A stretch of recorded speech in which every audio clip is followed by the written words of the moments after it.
Welcome to Global Impact. I'm your host, Michael Bociurkiw. Well, that musical kind of interlude you just heard was from the Johns Hopkins University Coronavirus Research Center.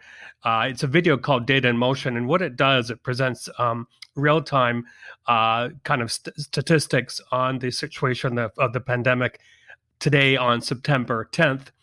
And it's a very, very grim picture as the world approaches around 28 million cases and almost 1 million deaths. The United States remains the world hotspot with an increase of over 34,000 cases. And there are 5 U.S. states right now which had daily increases over the past 24 hours of more than 1,500 cases each. But it's really India that is generating a lot of headlines. There are almost 100,000 new cases overnight, followed by Brazil with over 35,000 new cases, Colombia over 15,000 new cases, and Argentina around 12,000 new cases. So a very grim picture. We are going to get into the thick of things with a very special guest who I will introduce in a moment.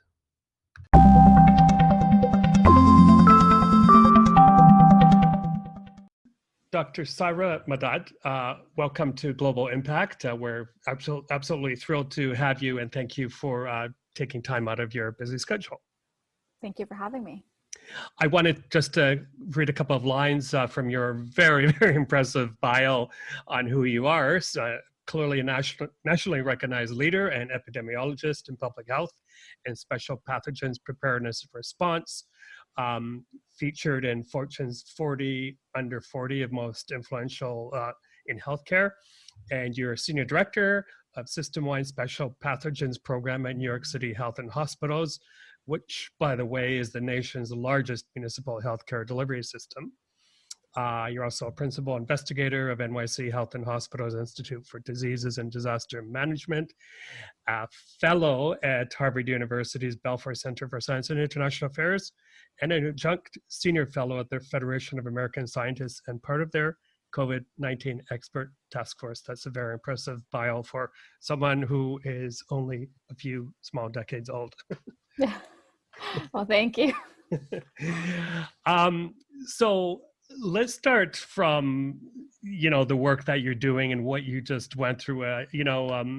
Nothing we say on this side of the line can ever be enough, I think, to compliment you and your colleagues for what you've just gone through and what you've just done for society. But I wanted to ask you, what was it like for you, the depth of the crisis? Your ERs were full. We saw video of emergency treatment tents being set up in Central Park, the very sad images of queues of refrigeration trucks taking bodies away. There were concerns about the lack of PPE. And on top of all of that, the eerily quiet streets and lockdown. So maybe you could tell us what it was like for you personally to have lived through all of that. Yeah, I think for me to, as you mentioned, to live through it and experience it, it was like a doomsday scenario, something that was right out of a horror movie. Mm-hmm. And, as I speak to a lot of my colleagues and, frontline healthcare workers, it was just, a horrendous time. And we couldn't see the light at the end of the tunnel. It just kept going on and on and on. And I remember just having conversations with colleagues just saying, is this going to end, and how is it going to end? It was a very difficult time for many of us. We all characterize it as both a marathon and a sprint at the same time, and it's not over yet. While New York State has been the poster child, the epicenter of the nation with highest number of cases at that time, highest number of deaths being reported due to COVID-19. Now we are the poster child of what it should look like in terms of containing COVID-19 and our contact tracing workforce across New York State. So, a completely 360 there, but, it's because of the hard work of all New Yorkers and really speaking with one voice and having one big public health agency. So while you have hospitals and local health departments and, city agencies, it was one big agency almost coming together to make sure that we were able to tackle this global problem. Mm-hmm. And given everything you've gone through, and the stress and everything, and the dedication, of course, the breaking news today was out of Bob Woodward's new book, and his conversations with the president. And it turns out that the president deliberately misled the public on the seriousness of COVID-19, and makes one wonder of all the time that was wasted that could have been used to better prepare ourselves, and even the lives lost. But what was your reaction today when you heard that? That is the big breaking news from today, after all. Unfortunately, I wasn't surprised, but I was extremely sad to hear the news of the reality. And I think just knowing that the United States was behind in every crucial moment in this pandemic, and that cost lives, it cost people to get infected, is just a terrible feeling, not just, both at the individual level, but also for the community, for the nation, and for the world. Mm-hmm. And that kind of brings me to another topic, back to the topic of PPE. A previous doctor interviewed on this program, Dr. Anastasia Vasilyeva from Russia, talked about how horribly bad the situation was in Russia with lack of PPE. Now, when we look at the United States, the wealthiest nation on earth, how could that situation have happened here where there weren't enough masks and gowns and other protective equipment? Yeah, I think, it was not surprising just because of the sheer volume of the number of patients coming in, and just looking at just how supply chain operates around the world. So if you look at any given hospital, you order enough supplies for a certain period of time. You're not going to order, a year's worth or 2 years worth, because one of the things people may not realize is items expire. And so if you're going to invest money into something, you obviously want to make sure you're going to use it. Mm-hmm. And this is certainly an extremely one-off event where you couldn't predict how much N95s or how many isolation gowns that you would need. Some of these healthcare systems in New York City were burning at 600% their baseline, wow. Just because everybody coming in, you just had to treat them as a COVID-19 patient because there was so much virus in the community. You couldn't differentiate between somebody coming in with a broken foot and somebody coming in with COVID-19, because even that person coming with a broken foot, once you were doing a full workup, you found out that this person was actually COVID positive. So basically you were treating every single person walking in as a COVID-19 patient. So there was a huge burn rate. We know that the global supply chain really fell apart very early on. So a lot of healthcare systems started to place orders of PPE back in January, and orders were not they weren't able to fill it. These manufacturers were not able to fill it. They put, a lot of systems on allocation because of just the high volume of orders coming in. But I think one of the things that really worked really well for New York State was these wartime factories. And so you've had these factories that were repurposed to now put together eye protection like face shield, or put together isolation gowns. And so you were now relying at these companies that were at the local level and providing these resources, which was great. And that's really how a lot of these states, and particularly for New York State, how we were able to overcome a lot of that PPE crisis. Okay. And of course, we all know about the problems with testing early on, that the CDC's tests weren't working that well at the beginning. Today, the White House reiterated that the U.S. is doing more testing than any other nation on earth. But didn't it, number one, start too late? And secondly, is it really prioritizing the right kind of folks in terms of testing, and are results taking too long? So, it's a couple of things. So first, certainly one of the greatest sins, if you will, in this COVID-19 pandemic was the testing fiasco that happened very early on.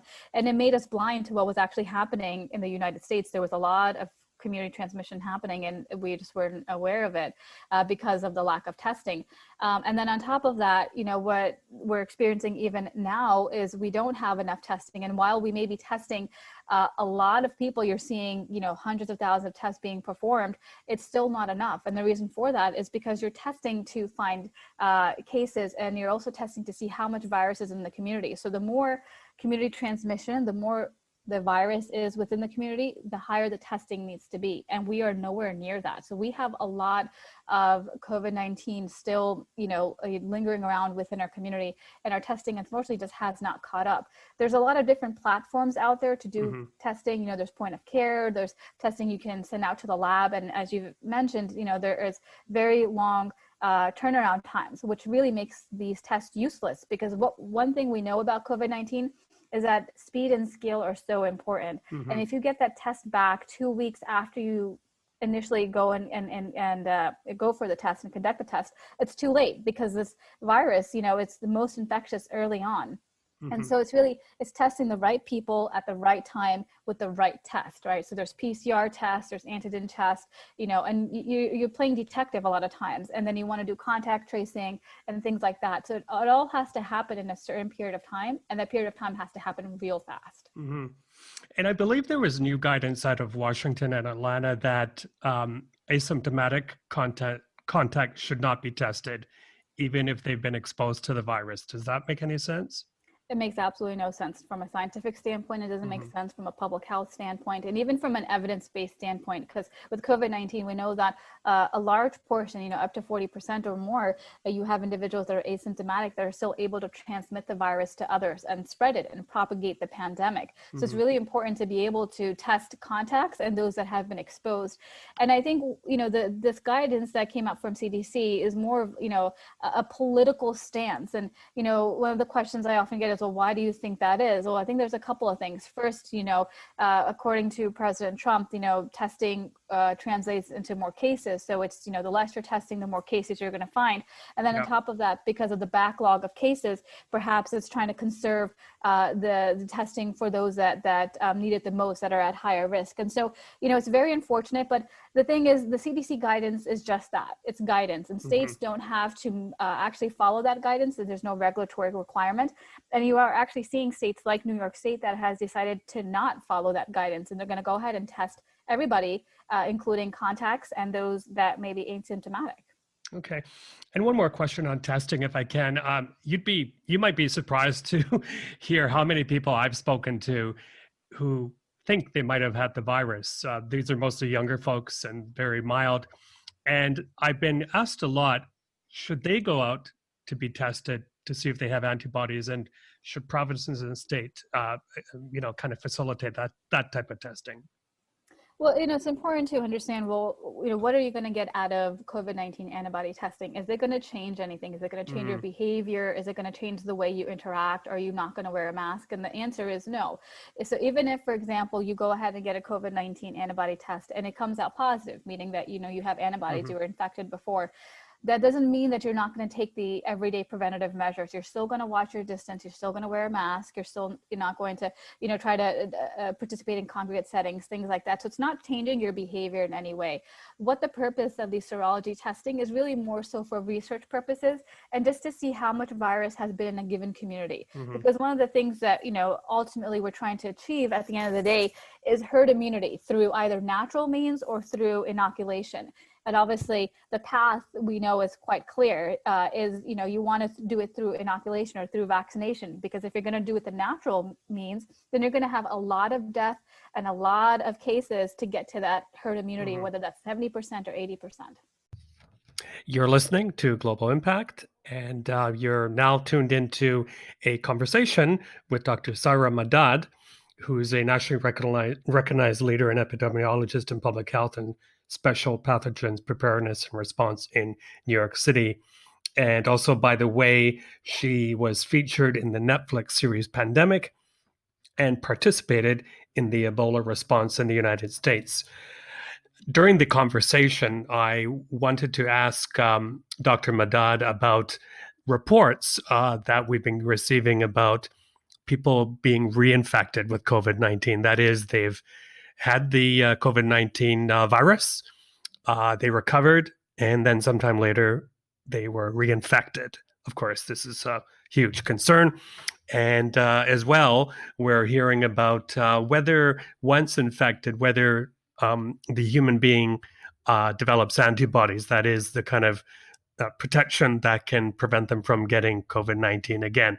But before we do that, I wanted to play a clip from the recent WHO briefing on Monday, where a fellow journalist asked the WHO technical lead for COVID-19, Dr. Maria Van Kerkhove, about this situation, about reports of folks getting reinfected with COVID-19, and also about the antibody issue, is whether it can protect you from getting COVID-19 a second time.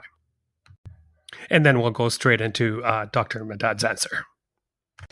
When somebody is exposed and somebody is infected with this virus, their body develops an immune response, an antibody response, which develops a week or two, sometimes a little bit longer after that infection. And that antibody response provides some protection to that individual, and it protects them against reinfection. What we're learning about right now, and there are many studies that are underway, really excellent studies that are following individuals over time, looking at how long that antibody response lasts. First of all, how strong that antibody response is, depending on the type of disease you experience, whether you have asymptomatic infection, whether you have a mild disease, or all the way through severe disease. And we are seeing that people, even with asymptomatic infection, still develop an immune response. What we need to better understand is how strong that is and for how long it lasts. There are a number of studies that are underway that are following individuals, the same individual over time, and there are some very promising results from these studies that are showing that the antibody response lasts, it stays strong for a certain number of months. We're only 8 months into this pandemic, and so we haven't followed individuals for many, many, many months, so we don't know how long that robust immune response lasts. We do have some case reports of individuals who have appeared to be infected a second time. There are a couple of case reports that we are aware of, ones that have been confirmed by full genome sequencing, which essentially they had a sequence at the first time the person was infected, and then they did a sequence again at the second infection, or presumed second infection. They've compared those two sequences, and they see enough of a difference to say this is a new infection. There's an example from Hong Kong, and there's an example I've seen in a preprint from the US, and there are a few other examples, a handful of other examples, a small number from a couple of additional countries. In those individuals, what we are looking for is what type of an immune response did they have on their first infection, if that was even measured, and then at the time of the second infection, did they have measurable antibodies? And I think that's really important for us to really understand, to see if that immune response lasts, because in some individuals, an immune response may decline. But again, we do need to put this into context. Out of more than 26 million cases, having some case reports of reinfection tells us that this is possible, but it doesn't tell us what's happening at a population level. We have examples of it, and so we're following this over time, and we're working with labs to determine, looking at that full genome sequence to see if there's a second infection. So we do know that it's impossible, but there are only a few case reports that have been reported to date. That is what CDC has mentioned in terms of how long immunity can last for, and they're saying, 3 months or longer. But what we know about COVID-19 is there's so much variability. So this is just a high level estimate. Some people may have immunity for a longer period of time, some may have it for a shorter period of time, and some may not have it, at all. And this is where we're still learning so much more about this virus. And if you compare it to some of this cousin or sister viruses like MERS and SARS, for SARS, for example, you have immunity for, up to 24 months. With COVID-19, right? This is something that's still being explored, but there's so many variations, and there's really orders of magnitude when we talk about the differences in, for example, the attack rate, and the individuals that are more susceptible, and those that can have a worse outcome requiring hospitalization. There's just so many differences. You can have Bill that's completely healthy, has no underlying health conditions. And then you have, John, same thing, same age, same health condition, same health status, but he has a worse outcome. And it's hard to figure out what is causing it because, again, there's just so many differences. And we call those, for example, the heterogeneity, for example, of the way that this virus can act. And there's so many differences. And sometimes it can really even come down to as simple as a more nose hair, right? Or who talks the loudest or most explosively. And these can influence susceptibility and transmission of COVID-19. Okay. And as our famous Chief Public Health Officer here in British Columbia reminded us today, Dr. Bonnie Hendry, that we're entering the flu season, or soon will be, here in the Northern Hemisphere.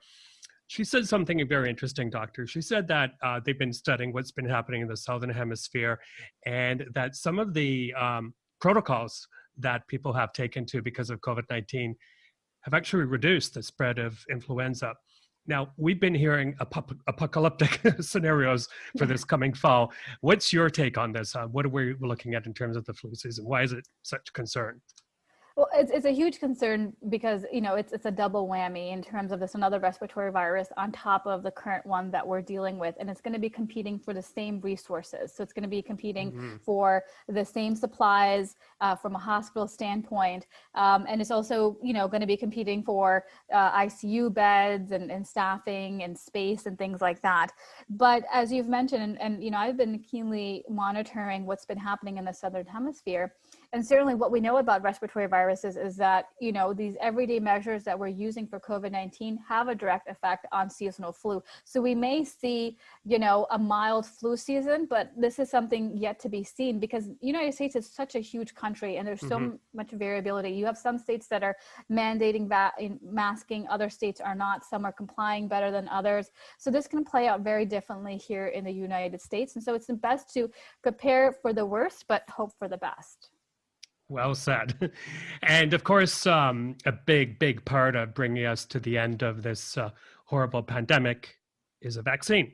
Yeah. A CNN poll published a few weeks ago found that there's a stunning figure, 40% of Americans would not take the coronavirus vaccine. Does that concern you? It certainly does. And it's not surprising because we know that vaccine hesitancy is one of the top 10 global health threats in the world. And what makes this even worse is the politicalization of the vaccine, of the pandemic. And so when you hear of federal authorities saying we want to, rush and accelerate the timeline of when this vaccine is available, that's going to make people even more reluctant. And this is why it's so important to make sure that we put science first and we follow the scientific process and the method that we've had for centuries, and it works. And so we want to make sure that there's confidence in the public health community, because this is not just about the COVID-19 vaccine. This is going to have a direct effect on all the other immunizations that we provide, from measles to rubella. So it's really important we get this right. Okay. And I'm dying to ask you this because you are in New York City after all, but just today the White House boasted about how President Trump quickly closed down arrivals from China. But yet, according to the information I looked at, many of the cases where you are were seeded by arrivals from from Europe, people coming to New York City with the virus and passing it on. So in that regard, should action have been taken quicker, especially with closing down arrivals from Europe? We all live in areas where it's porous borders, and doing these types of lockdowns and restricting traveling from one area to another in these types of situations, really, it takes away from the actual task that we should be focusing in on. And so, and as we've seen here and play out in the United States, the lockdown really did nothing. It was more of a waste of time. It took away from us actually doing other mitigation measures, like, looking more into how we can stand up testing and contact tracing. And so, as you mentioned, the first cases were seeded from Europe, but that's not surprising because we live in such a globalized world.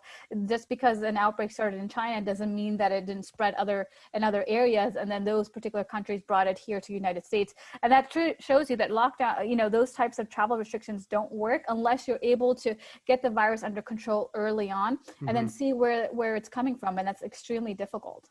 And indeed, I remember the WHO saying very early on that they were not supportive of trade and travel restrictions because they don't work. Yeah. Now, a question, I hope you don't mind me repeating it, which you kindly answered for me in my just published CNN opinion piece that people can go and read. But we talked about, the last time we spoke, was about how Canada has managed to crush the curve far better than the United States.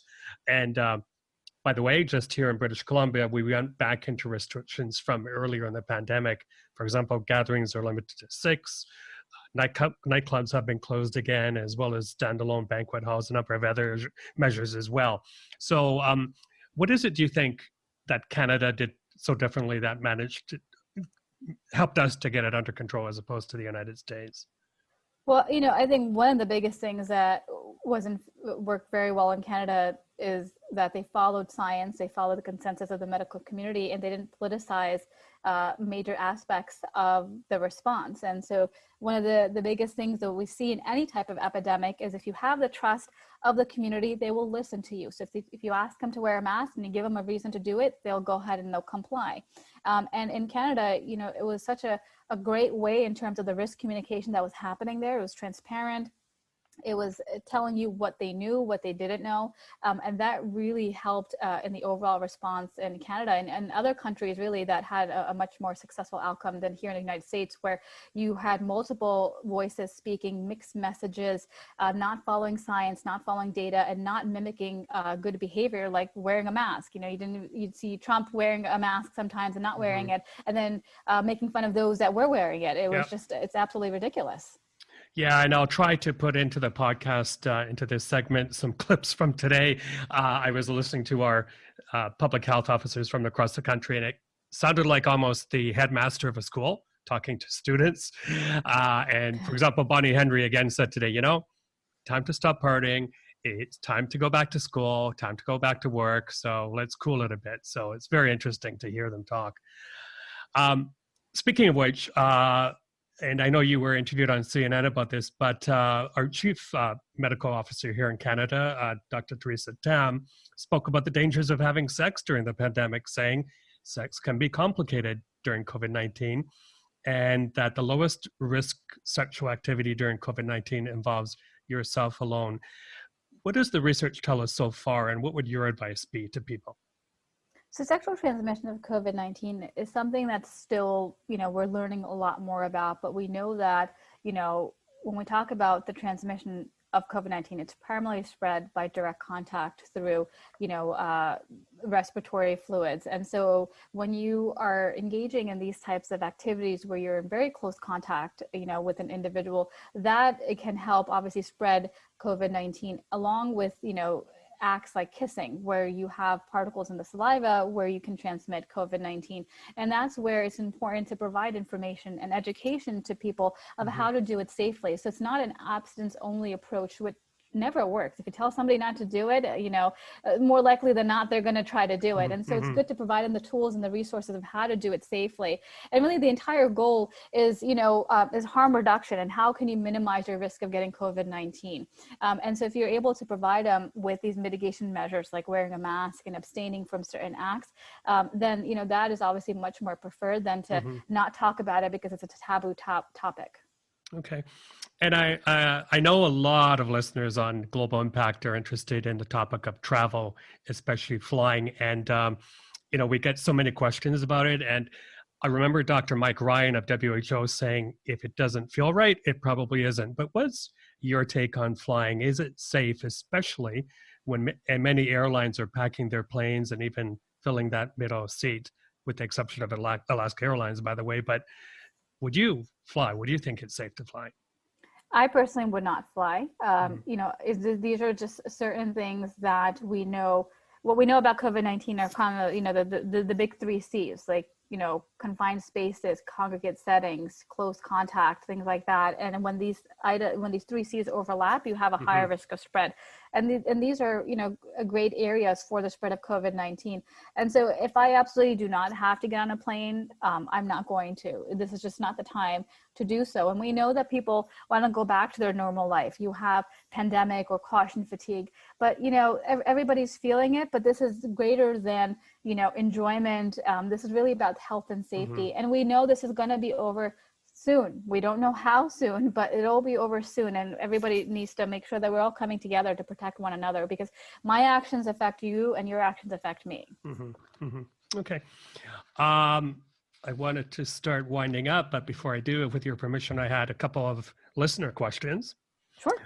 One is directed at you, Dr. Sue Varma, who's an alumni guest of Global Impact, New York City board registered physician, psychiatrist, and a network TV commentator on mental health. She said, I'd love to hear what Dr. Hamad is doing for her own mental health, what has been helpful, or what kind of problems are you seeing and think needs more attention?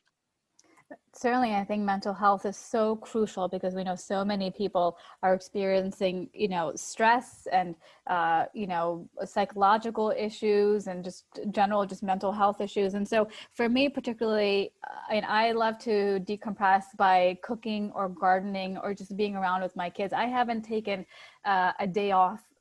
I feel like it's been months and months. I actually delivered my third child in early mid-January, and wow. It's been nonstop. So she's almost 8 months now, and I went right back to work basically 2 weeks after I delivered her, because I knew following the stories that we would have a significant impact here in New York City, and I wanted to make sure that our healthcare system was prepared. I certainly did not imagine the onslaught of cases that were going to come in the weeks ahead.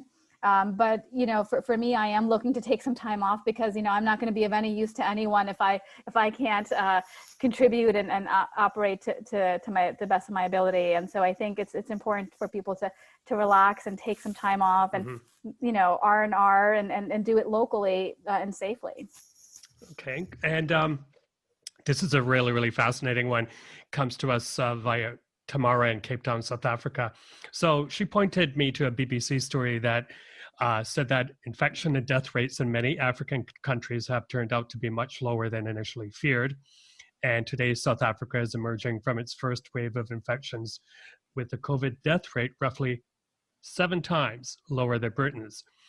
And as the number of infections dipped sharply in South Africa, experts there are exploring the following hypothesis, that if crowded conditions could prove to give people in South Africa some extra protection against COVID-19. In other words, they're looking at this question, the crowded townships and everything. Could there be factors there beyond a youthful population that protects people from acquiring the virus? Do you have any thoughts on that? Yeah, so I think there's a couple of things that we know about COVID-19. So first, we know age is a huge factor. So, the higher the age, the higher the risk of having a severe outcome from COVID-19. And so if you compare Italy to, for example, United States, in Italy, you had a higher population that in terms of age. And so you had a worse outcome, both in terms of the number of deaths and then number of critical cases. But age is just, one factor. The other factors is underlying health conditions. And so here in the United States, a very large portion of Americans have underlying health conditions that put you at higher risk for severe outcome from COVID-19, something as, for example, obesity, diabetes, hypertension. So I think in certain parts of the world, and particularly in Africa, for example, you have, the population is younger, you have less underlying health conditions. And then on top of that, there are other things that help influence the susceptibility and just overall the number of cases that you're seeing. And this includes, for example, when we look at in-hospital death, we have better treatment options now, right? So we have blood thinners, we know work really well, steroids, things like that. But then on top of that, what you're also seeing is, some people may already have pre-existing immunity. So there is some speculation that those that have had, coronavirus, like the common cold, it offers them some sort of some degree of protection.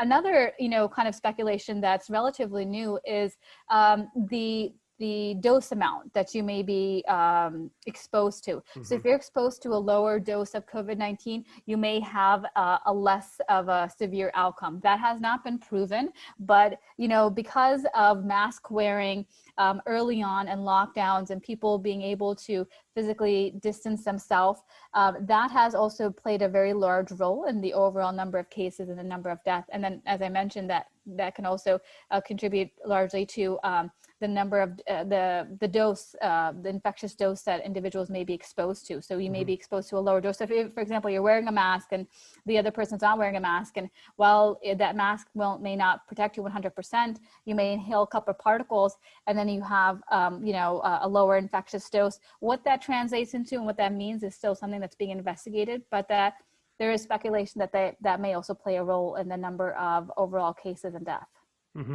Fascinating stuff. And kind of to wrap up, and I know it's difficult to look into the future, but what is your best prognosis for COVID-19 in the US? Do you think we may see a second wave, and can we expect a vaccine by the end of the year? I think we will see a vaccine by the end of the year, but I think the common misconception is it going to be used for widespread inoculation or just for the general community? And that's not going to be the case. I think that's definitely going to be a 2021 event in terms of when it's going to be broadly available to the general public. The first few groups that are going to be getting the vaccine will be those that are higher risk, like healthcare workers, first responders, those with underlying health conditions. And then the rest of the population will then eventually get it. But by the time I think that the vaccines do roll out for the general public, we are going to see additional cases, we are going to see additional death. And that's unfortunately just going to be the nature of how this pandemic is going to play out. I do think this is something that's going to be with us in perpetuity, just like we have seasonal flu every year. It's going to be just endemic, something that we're going to experience, but hopefully to a lower impact or degree. Okay. And finally, this is possibly the most important question I ask you is, how can people in their respective countries best help frontline health workers like yourself? What's the best advice you can give? I mean, my thinking is let's not get sick and let's not get COVID so as not to put demand on an already stressed health system. Yeah, I think there's a couple of things. So you've mentioned one, certainly try, follow public health guidance, do the everyday preventative measures, wearing a mask, keeping a distance, not congregating in large gatherings. So you are, not taxing the healthcare system. But on top of that, it's also extremely important to stay informed. There's so much misinformation out there that people are believing that, and it's contributing not just to lives lost because they're putting themselves at higher risk, but they're also now turning against public health officials and the scientific and medical community because they're believing in a lot of this misinformation and disinformation. And that really also is a huge factor in this pandemic, because in all my experiences, I'm always fighting two epidemics at the same time. I'm fighting the contagion itself, and then I'm fighting the contagion of misinformation. Sure. And the contagion of misinformation has been so much more prominent in this pandemic. So it's important to stay informed, but it's important to get your information from the right sources so you're able to make the right decisions for yourself, for your family, and for your community. And that's why I feel so blessed to have so many friends who are doctors, because I get the right advice all the time. That's great. Dr. Medad, we're so grateful for your time. We wish you and your amazing team luck, and we do hope you do get that time off to enjoy with yourself and your young family. Thank you so much, and thank you for having me. I appreciate it. My pleasure.